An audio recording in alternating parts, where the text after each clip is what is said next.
Assalamualaikum warahmatullahi wabarakatuh.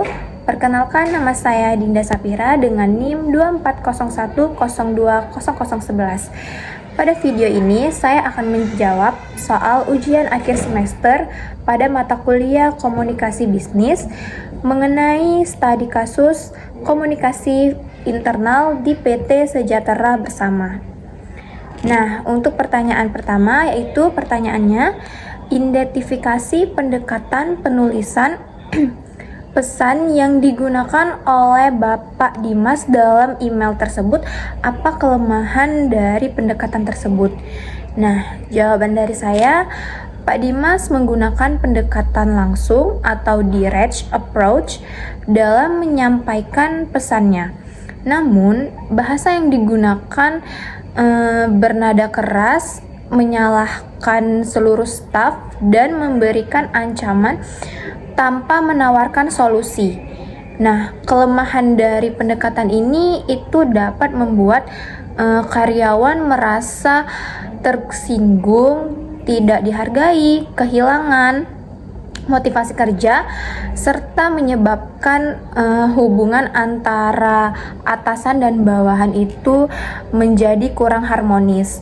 Selain itu, komunikasi seperti ini juga tidak dapat mendorong kerjasama dalam menyelesaikan masalah.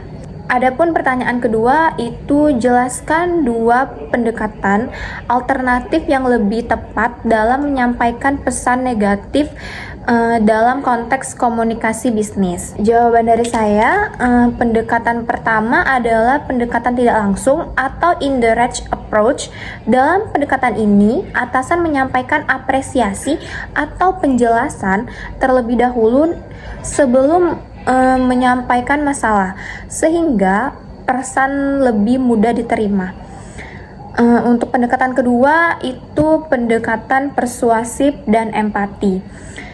Atasan menggunakan bahasa yang sopan, menghargai usaha karyawan, serta mengajak seluruh tim bekerja sama mencari solusi.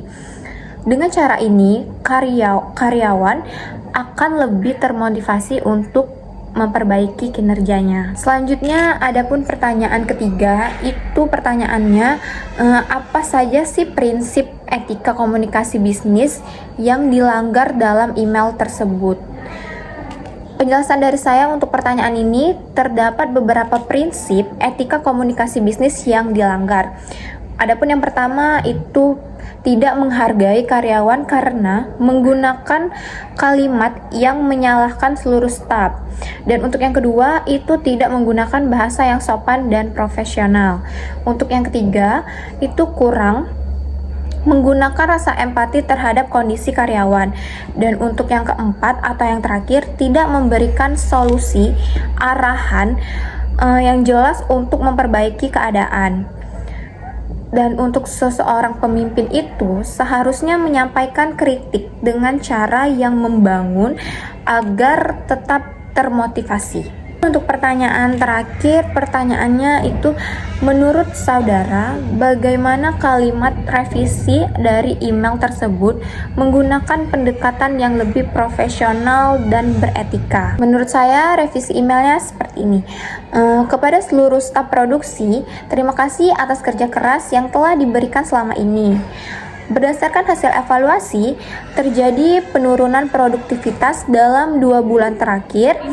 Oleh karena itu, saya mengajak kita semua untuk bersama-sama mencari penyebabnya dan meningkatkan kembali kinerja tim.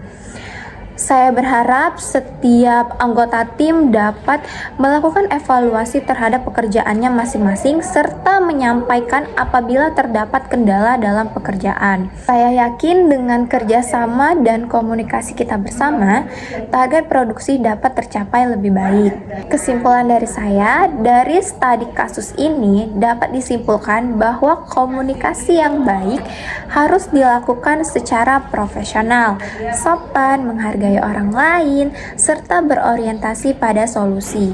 Dengan komunikasi yang baik, hubungan antara atasan dan karyawan akan tetap harmonis sehingga tujuan perusahaan dapat tercapai. Sekian jawaban pertanyaan dari saya. Terima kasih atas perhatiannya. Wassalamualaikum warahmatullahi wabarakatuh.